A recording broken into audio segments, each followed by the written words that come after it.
탈곡사 정의당 이정미 대표 나오셨습니다. 안녕하십니까? 네, 안녕하세요. 네.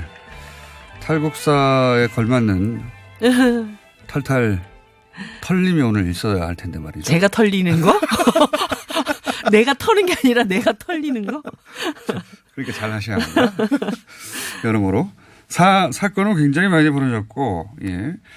이해할 거리는 굉장히 많은데, 뭐부터 할까요? 손혜원 의원권부터 할까요? 양승태 대법원장 오늘 영장 실질심사 추천한다니까 네. 그거부터 할까요? 쉬운 것부터 하시죠? 논평하기. 그 외에 체육계 인권. 네, 체육계 네. 이 성폭력 사건에 대해서는 제가 꼭 이거는 한마디 좀 말씀을 네. 드리고 싶어요. 이게 사실 이번에 심석희 사건으로 터진 일이 아니라 2014년에도 쇼트트랙 사건 있었고 네. 그리고 2008년도에 10년 전에도 있었어요. 예, 기억나실지 모르겠지만 그 당시 심상정 의원하고 박찬숙 네. 농구대표 선수 같이 이렇게 기자회견을 하면서 성폭력 사건이 있다 이렇게 얘기를 했고요. 그때마다 온갖 대책들이 다 쏟아져 나왔습니다. 그런데 이게 계속 반복이 되고 있는 거예요. 제가 사실 이번 사건을 접하면서 성폭력 사건보다 조재범의 네. 그 성폭력 사건보다 더 충격을 받았던 것은 소위 그 전명규 네. 빙상연맹 부회장이 전 부회장. 이 선수가 네. 자기가 이런 피해를 입고 있다라고 호소해서 장문의 카톡을 그렇죠. 보냈다고 한 거 아닙니까? 근데 거기에 답변에 빨리 거기서 벗어나라. 이런 무슨 일이 있었어 묻지 않고. 네, 이런 답변이나 그다음에 이기흥 그 대한체육회 회장이 심석희 선수한테 걱정 마. 조재범은 다시 데려올게. 전 이 두 마디가 너무 충격적이었어요. 그러니까 체육계 지도급 인사들의 인식이 그런 거죠. 예, 그러니까 한마디로 우리 운동선수들을 다 메달 기계로 본 거예요. 쟤네들은 고통을 느끼는 감정도 수치심도 모욕감도 이런 거 아무것도 없고 그냥 메달 따는 기계들이다. 그러니까 메달 따줘야 자기 또 주가도 올라가니까요. 네네. 연맹 회장과. 그래서 네. 이 친구들이 부회장이요? 지금 얼마나 고통스러운 상태에 있는가에 대한 공감이 완전 빵. 네. 그리고 다 자기 이익을 중심으로 이 운동선수들을 대상화시킨. 그래서 제가 볼 때는 중요한 지적입니다. 예. 법을 만들고 선수촌을 어떻게 합숙을 이런 걸 떠나가지고 이렇게 머릿속이 썩은 체육계 지도자들을 싹 다 물갈이해야 된다. 전 그렇게 보고 있어요. 그러기 위해서 국정조사가 필요한 겁니다. 도대체 어떤 예. 인식을 가지고 체육계에서 어떤 일들이 벌어졌는지 이걸 다 밝혀내고 책임자를 처벌하는 거. 체육계 그러니까 그동안의 조치들이 체육계의 각성과 체육계의 반성과 체육계의 대처만을 주장하고 요구했다면 네. 그래왔죠. 근데 이제 이번에는 인권위가 나서고 외부에서 말씀하신 대로 스스로 해결이 안 되니까. 네. 예. 제가 이런 생각이 들었어요. 사실 국가의 한 개개인들이 너무나 어려움을 겪고 있을 때 결국은 사회 시스템에 의존해서 이 문제를 어떻게 해결할 수 있을지 이것을 쳐다보게 되는 거고 사실 심석희 선수도 그래서 엄청난 용기를 내고 폭로를 한 거 아닙니까? 그런데 이게 한 몇 달 있다가 유야무야 돼버린다. 네. 이렇게 되면 정말 너무 불행한 사태가 벌어지는 거죠. 그래서 국회가 국정조사를 하자는 가장 첫 번째 저의 이유는 국회가 나서서 심석희를 보호하자라는 겁니다. 그래서 심석희로 상징되는 그 피해자 전체. 제2, 제3의 심석희들을 우리가 보호하기 위해서 국정조사 해야 된다는 거고 전 이것만큼 지금 국회가 해야 될 시급한 일은 없다고 보고 있어요. 그러면은 국정조사 얘기나 하셨으니까 국정조사하고 특검하자는 이야기를 자유한국당에서 가장 강하게 하는 건 이제 손혜원 의원 건입니다. 네. 예. 저는 그쪽에서 국정조사 특검하자는 거 한번 리스트 한번 쭉 한번 써보라고 하고 싶어요. 아마 한 페이지가 넘을 거예요, 이제. 많이 했죠, 요구는. 예.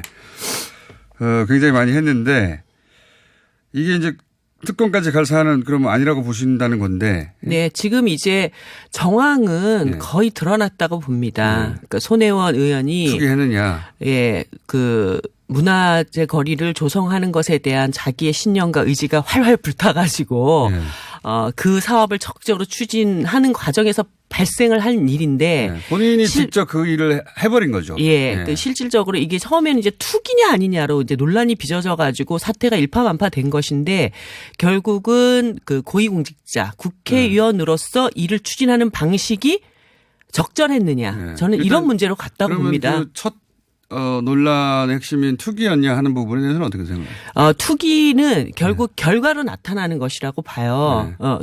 내가 투기의 목적을 갖고 있었다 아니다와 상관없이 그 결과가 시세 차익을 얻게 됐냐 안 됐냐. 특히 국회의원이기 때문에 자기만은 정보를 미리 빼냈어. 네, 이게 네. 중요하죠. 네, 그래서 어쨌든 자기가 미리 그 정보를 빼내가지고 그것을 투기의 목적으로 사용했느냐라고 하는 것은 결국 손혜원 의원은 난 검찰로 갖고 가가지고 이거 밝히겠다 이렇게 됐기 때문에 검찰 조사 기다리면 거기에 대해서 되고요. 결백을 주장하고 있습니다. 네, 그렇게 되면 되고요. 결국은 이제 국회의원의 윤리적인 문제로 이 문제가 남게 되었다라고 저는 봅니다. 윤리적 기준을 어디다 둘 것이냐. 네. 예, 그런 굉장히 근본적인 문제로 남게 되는 네. 것이다. 그래서 제가 볼 때는 손혜원 의원께서 이게 그 등록문화재로 지정을 쭉 추진하다가 이 등록문화재 지정이 딱 됐을 때 갖고 있었던 부동산들을 그냥 싹 다 내다 팔아셨으면 참 이런 일이 깔끔했겠다라는 생각이 들어요. 그러니까 네. 그 이야기는 뭐 투기가 아니란 말은 믿는데 그럼에도 일을 처리하는 방식이 본인의 의도는 그러했는데 그것이 이런 논란을 불러일으킬 수 있는 이해 충돌의 부분이 있으니 네. 그때는 팔고 네. 뭐 나중에 다시 매입하든가 네, 네. 뭐 이런 식으로 했으면 이런 문제가 없었을 것이다. 예를 들어서 이제 그것도 일리 있는 지적이긴 합니다. 재생에너지 사업이 굉장히 환경적으로 중요하다. 나는 환경운동가인데 그래서 정부에게 재생에너지 사업에 대해서 보조금도 주고 이것에 대해서 투자를 많이 하라. 이런 정책적인 요구들을 할 수 있어요. 그런데 그 과정에서 재생에너지 기업에 대한 주식을 내가 매입을 했다. 이렇게 되면 사실 이 부분 선의가 있었다 하더라도 이렇게 충돌되는 부분들이 있단 말이죠. 그래서 손혜원 의원께서 사실 이제 비즈니스 혹은 그 문화재를 굉장히 사랑하는 어떤 사인의 입장에서는 충분히 이 충정들이 다 이해가 되고 어떤 측면에서는 더 박수받아야 될 일일지도 모른다고 봐요. 근데 이제 이 국회의원으로서의 지위에서 굉장히 고려해야 될 부분들이 많지 않았는가. 그것도 그런 지적이 있죠. 그러니까 투기가 아니라는 것도 알겠는데 그래도 네. 이 부분은 그렇게 살폈어야 한다는 지적이 있고요. 네. 거기에 대한 반론도 있으나 그거는 제가 할 일이 아니니까. 하여튼 정의당에서는 그렇게 정의되어 가는 와중입니까? 네, 그리고 지금 제일 걱정은 목포 시민들입니다. 네. 그 목포 시민들이 이렇게 정치적 공방이 이제 점점 커지고 뭐 어저께는 자유한국당 때로 내려와가지고 뭐 난리를 치고 이러니까 이거 지금 진행되고 있는 때로 갔다니요. 그래도 원내대표가. 여러 명이 이제 내려가셔서 그래가지고 지금 진행되고 있는 목포 문화재 이 거리 조성이 뭔가 삐끗하는 거 아닌가 막 너무 불안해하시는 거예요. 근데 이제 그 영상을 저도 살펴보긴 했는데 이제 갔다길래 아마 오늘 예정돼 있는 손혜원 의원의 목포에서의 기자회견 이전에 네. 그러면 자유한국당은 이제 문제 삼는 쪽이니까 네. 거기 가가지고 이제 문제 삼는 지점을 대중들한테 영상으로 보여주기 위해서 간 것 네. 같고. 그랬다가 문제 제기만 당하다가 올라오신 영상을 보여준 거 아닙니까? 근데 성공하지 못했던 것 같아요. 거기 도대체 여기 왜 당신들이 왔어? 그러니까 뭐 거꾸로 손혜원 의원은 응원할 목소리가 많이 나오긴 네. 하더라고요. 왜냐하면 거기서는 여기서 무슨 투기를 하냐. 여기 저녁에 와봐라. 그 목포 시민들이 일단 좀비거리다. 거기가 잘 돼야 되는데 네. 이게 마치 이제 정쟁거리가 돼가지고 이러다가 사업이 뭔가 이렇게 스톱이 걸리면 어떻게 하나 너무 불안해하신 거예요. 그래서 어제 이제 윤소아 우리 목포에서 활동하고 있는 윤소아 의원님도 이거 정쟁 일단 끝내자. 서로 치고박는 거 좀 끝내놓고 목포 시민들한테 이 사업이 안정적으로 진행될 수 있다라고 하는 거를 확신을 좀 주는 과정들이 필요하다 이런 얘기를 하셨죠. 목포 MBC가 요즘 두각을 나타낸다는 건 아십니까? 네, 알고 있어요. 네, 예. 목포 MBC가 어떤 의미에서 뭐 가장 수십 채를 사들였다라는 게 그 수십 채의 진상이 뭐냐. 그러니까 예. 다 연결돼서 네. 한 건물 안에 지번이 계속 바뀌는 건데 이걸 다 옛날 가옥들이었기 때문에 그렇죠, 그게 맞습니다. 지금 개념으로 한 채 두 채랑은 다르다라는 거. 보통 이제 20채 하면 각각 아파트 20채처럼 독립적으로 사고 팔 수 네. 있는 그 자체 하나하나가 부동산 가치를 가진 거를 이제 살 때 그렇게 하는데 실제로는 이게 무슨 20채냐 뭐 이런 식의 네. 보도가 목포 근데 좀 신기한 것은 보통 이렇게 그 지방 현안이 있을 때 그 지방을 가장 잘하는 그 방송사가 그걸 보도하면 네. 그게 이제 서울 방송이 받아주는데 안 받아줘요. 목포 MBC 혼자 그러고 있습니다. 자, 정의당 입장은 그러하고 이게 뭐 특검 갈 사안이 아니다. 윤리적 기준을 다시 마련하거나 제고하자 뭐 이런 말씀이시고 또 하나 중요한 사안이 이제 그 선거법 개정안. 예. 네. 민주당이 민주당 안을 내놨어요. 예. 의원 수는 300으로 유지하되 200대 100으로. 200대로 이것도 뭐 논의되는 아니었긴 함긴 합니다만은. 네. 예. 요거에 대해서는 어떻게 생각하십니까? 사실 이 200대 100안이 19대 국회에서 논의가 되다가 자초되고 정치 개혁이 아니라 정치가 개학되는 이런 결과를 낳았거든요. 네.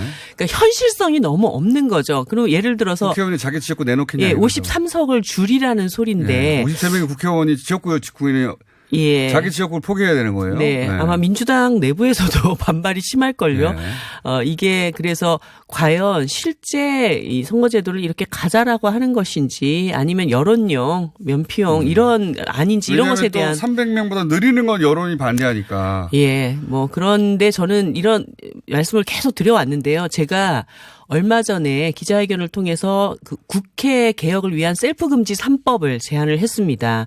그러니까 국민들이 국회를 불신하는 것은 국회의 행태 때문이에요. 의석수는 그 나쁜 행태를 저지른 사람이 저렇게 많아 이렇게 되는 거기 때문에 이 행태를 뜯어고치는 게 굉장히 중요하다고 봅니다. 그러니까 세비를 자기들이 셀프로 올리는 거.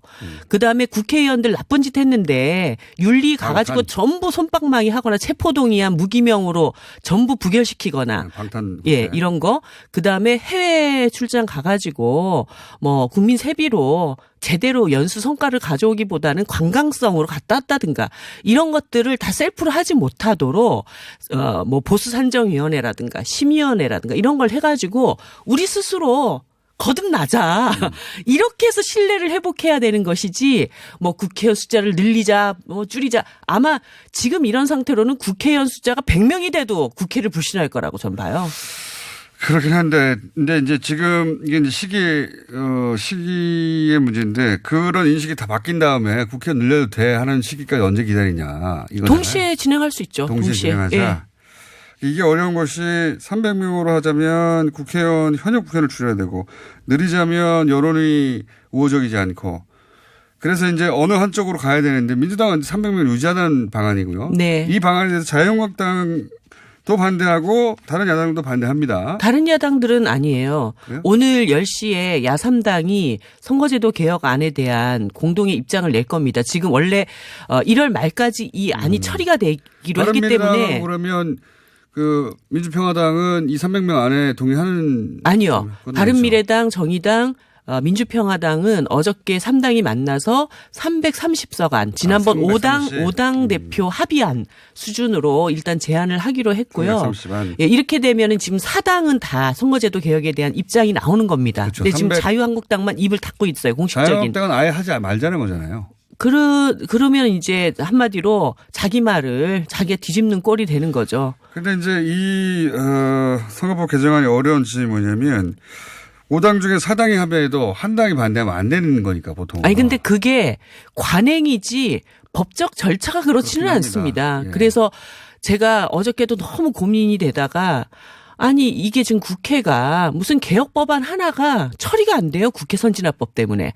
무슨 민주주의가 4당이 다 작업을 하는데 한 당만 버티면 아무것도 안 되는 이런 일이 어디가 있습니까? 국회 선진화법을 도입한 취지가 있었는데 그 취지는 살지 않고. 그 당시는 2당이 있었던 상태에서 한 당이 일방적으로 독주하는 것을 막자는 것이지만 5당 체제에서 민주주의가 다수결의 원칙, 소수를 배려는 해야 되겠지만 다수결의 원칙 자체를 부정하는 민주주의가 이 세계에 어디 있냐는 거예요. 그렇기 때문에 뭐 공수처법이라든가 그다음에 국회 선진화법, 선거제도 개혁 이런 거 다 똘똘 말아가지고 진짜 무슨 패스트 트랙을 하든가 이렇게 일을 해야 되는 거 아닙니까? 패스트 트랙이 슬로우 트랙이에요. 실제로는 아시다시피. 그게 슬로우 트랙인데 백날 가도 아무것도 안 되는 것보다 낫다 이거죠. 근데 또 지금 패스트 트랙 해봤자 이제는 총선입니다. 네. 10월까지는 패스트 트랙을 지금 걸게 되면 10월, 11월까지는 선거제도 안을 처리는 할 수가 있어요. 저희가 계산을 해봤더니. 알겠습니다. 그러니까 패스트 트랙이라도 걸자는 게 지금. 뭐 안 되면 어떻게 하겠어요. 네. 자, 그리고 또 하나가 양승태 전 대법원장 이거 굉장히 큰 사건이라 정의당의 논평이 필요합니다. 사실 소년 의원 사건이나 다른 것 때문에 굉장히 중요한 이 사안이 그 사건의 무게에 걸맞는 기사량이나 네. 또 노출량이 너무 없어요. 예. 제가 드리는 말씀이 그겁니다. 어제 오늘 그저께 도대체 이 사법농단 사태에 관해 가지고 왜 국회가 이렇게 입을 딱 다물고 있냐. 그리고 사실 저는 더불어민주당의 2명의 의원이 동시에 사건이 터졌는데 네. 저는 서영교 의원님 사건이 훨씬 더 심각하다고 봤습니다. 네. 왜냐하면 지금 사법농단 관련돼서 국회가 이제 입법부 스스로가 자정이 안 되니 그 사법부 스스로가 자정이 안 되니 입법부가 탄핵을 통해서 네. 저기를 개혁을 시켜야 되겠다 이런 논의가 한창 되고 있는데 이 내부가 사법농단 연루자가 있는 거예요. 거기에다가 지금 그 임종원 추가 공소장에 네. 이군현 의원 전 의원 그다음에 노철래 전 의원의 그 양형과 관련돼서 네, 양형 거래. 현재 20대 국회 법사위 의원 중에 한 명이 네. 그 문제에 개입을 했다라는 게 공소장에 나왔다는 거 아닙니까? 네. 그러면은 저는 누군가요? 그런 건 지금 얘기하면 명예훼손죄로 걸려요. 그걸 왜 적시하지 않았냐고 따지기도 합니다. 예, 네. 적시하지 않았고 그럴 때 저는 자유한국당도 정말로 웃긴 게 네. 그러면 그 적시하지 않은 인물이 자유한국당입니까? 예. 자유한국당이에요. 어쨌든, 예. 그 민주당이 가진 불만은 또 그런 것도 있죠. 왜 이 서영교 의원 이름만 얘기하고 자유한국당의 법사위원 이름은 적시를 안 하냐고. 예, 그러니까 왜 손혜원 의원 얘기를 이렇게 뻥튀기면서 서영교 의원 얘기는 딱 입을 다물었나. 봤더니 그 추가 공소장에 자유한국당이 개입돼 있는 거예요. 그러면 지금 자신들이 막 목포 내려가고 이럴 게 아니라 국민들 앞에 사실 그 의원 이 사람입니다. 이실직고하고 국회가 거듭나야 사법개혁도 됩니다. 뭐 제가 자유한국당에 너무 많은 걸 바라는지는 모르겠지만 그게 정상적인 사고예요. 그렇게 되지는 않을 겁니다. 예, 그렇죠. 아무튼 그래서 어쨌든 이 양승태 전 대법원장의 영장실질심사 결과에 대해서는 어떻게 전망하시고 어떻게 돼야 한다고 보십니까? 이 판사님 이름이 명재건 판사님인데 정말 네. 명판사가 되어주시기를 바라는데요. 네. 사실은 직접적인 지시 개입이 있었느냐 이제 이 문제와 관련돼서는 여러 가지 제가 볼 땐 정황은 충분히 나와 있다고 봅니다. 네. 그런데 소위 증거 인멸의 우려가 있냐 네. 이거를 가지고 영장을 판가름하지 않겠는가. 그래서 당장 진짜 사법부 수장을 구속 시켜서 전 수장. 한다라고 하는 것이 너무 부담스러울 때 이거 도망가는 이유들을 될 것이다. 네 이걸로 뭐 판가름이 될 거라고 주거가 봅니다. 분명하고 네. 도피 위험이 없고. 근데 사실 이렇게 되면 국민들 심기를 엄청나게 건드리는 일이 되는 거죠. 마지막으로 이제 가장 가까이 있는 큰 정치 행사 중에 하나가 이제 자유한국당 전당대회인데 네. 여기 황교안 전 총리는 뭐 사실상 출마하는 것이 확실시되는 것 같아요. 네, 이제 뭐 모든 대구, 플레이어들이 지금 이제 다 나오는 걸로 되는 것 같아요. 대구도 나가는 거. 네. 대구 간다는 이유가 대구 왜 가겠어요? 예. 출마니까 가겠죠. 네. 출마 선언만 안 했을 뿐이지. 네. 그분뿐만이 아니라 김병준 비대위원장도 오늘 네. 사퇴했어요. 네. 예. 거기도 뭐 나오신다 그러고 그다음에 제가 볼 때는 며칠 동안의 이 행보를 놓고 볼 때 홍준표 전 대표도 출마 쪽으로 결심했다 저는 이렇게 보고 있습니다. 그렇게 감지되고 있습니까? 예. 그럼 다 나오는 건데. 네, 진짜. 다 나와서 이제 한마디로 그냥 이전 투구 하는 거죠. 그리고 서로 그 셀프 검증 상대 후보에 대해서 저 사람은 절대 대선에 나올 수 없어 이런 거 서로 물어뜯고. 말로 싸우는 건 홍준표 대표가 최고인데요. 그래요. 예. 전당대회가 재밌게 되게 됐는데 이게 문제는 뭐냐면 2월 한 달 동안 그 자유한국당 내부에 저 이전 투구로 뉴스를 또 다 덮을까봐 참 그것도 걱정입니다. 자유한국당 입장에서는 그렇게 시끄러운 것도 도움이 되죠. 그러니까요. 주목이 다 자유한국당. 예. 그리고 그 결과로 누군가 당선됐을 때 예. 효과도. 예. 그리고 그렇고 중요한 어떤 뭐 개혁 정책들 이런 것들 이제 또 다 묻히고 2월 달 국회도 제대로 안 돌아가고 좀 이런 게 정말 답답한 일입니다. 오늘 사퇴를 한 건 아니네요. 이번 주 내에 사퇴하겠다고 오늘 밝힌 거네요. 네네. 예. 사표를 낸 건 아니고 네. 하겠다는 말을 오늘 했다고 하고 그 이유는 이제 전당대회 출마. 네. 근데 네. 이제 제가 볼 때는 홍준표 대표까지 뛰어들면은 빅 플레이어들이 예. 이제 많이 나오는 상황에서 김병준 비대위원장의 고심이 조금 깊어지지는 않을까. 그렇게 나오신 다음에 보궐선거가 나왔을 수 있죠. 예. 존재감을 좀 드러내고 당선되기 위해서 나온 게 아니라 나 정치인 맞아 네. 그걸 보여주기 위해서. 네. 그래서 누가 당선될까요? 이게 이제 황교안 대 오세훈이냐에서 이제 3파전으로 갔다고 봐야죠. 네. 황교안, 오세훈, 홍준표. 뭐 다른 네, 후보들도 그렇게 되면 있습니다만. 오세훈 후보의 입지가 상당히 뭐 또 줄어들 수도 줄어들 있고. 수밖에 없겠죠. 그렇게 되면 양자 대결에서. 여의도 좀 조사해 봐 주세요. 네. 다음 주에 나오실 때 네. 전망이 어떤지 여의도에서의 관측은. 네. 자, 네네 정의당 이정미 대표였습니다. 네네. 네 마지막으로 네네네 여러 번 하셔가지고.